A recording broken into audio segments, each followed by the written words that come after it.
We finished voting a day early last week, and so a lot of us were back in our states traveling and doing town halls and Rotary clubs and schools. I ran into 3 different teachers who planned to use these hearings on C-SPAN to teach civics. I wonder if you could help those teachers explain, as one of them asked me, about why we have a Bill of Rights. To remind the American people, the Constitution's a negative document. It is not the government giving us freedoms. It is us giving the government a limited set of enumerated powers.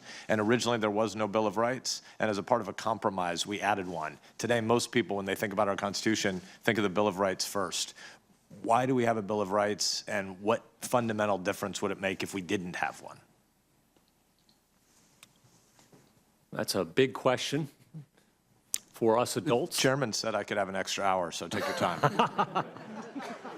Yeah, I've got 4 minutes and 19 seconds on that. That's a big question for us adults who are where we are. It's a big question for my middle school and high school age kids. The Constitution, as a negative document, the theory behind it, in short order, was to divide power, the better to protect liberty. That's the theory. That you put all power in one set of hands, you're going to get tyranny. And our founders had too much evidence of that in their own time.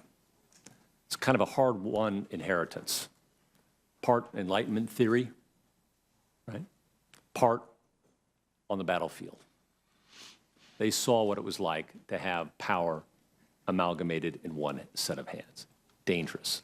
So they divided it. They divided it 3 ways in our federal system. You, Article 1, write the laws. And it's tough. It's supposed to be tough to protect liberty. We don't just have one house, we have 2 houses. And then it has to be signed by the president, too. Really hard. Bicameralism and presentment is designed to make legislation difficult, the better to protect liberty. The president's powers are to execute the laws, not make them, not adjudicate disputes.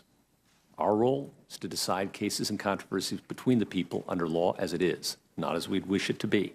We're not legislators, we're judges. The legislative power is invested in this body.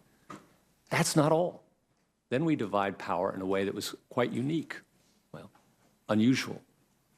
Federalism.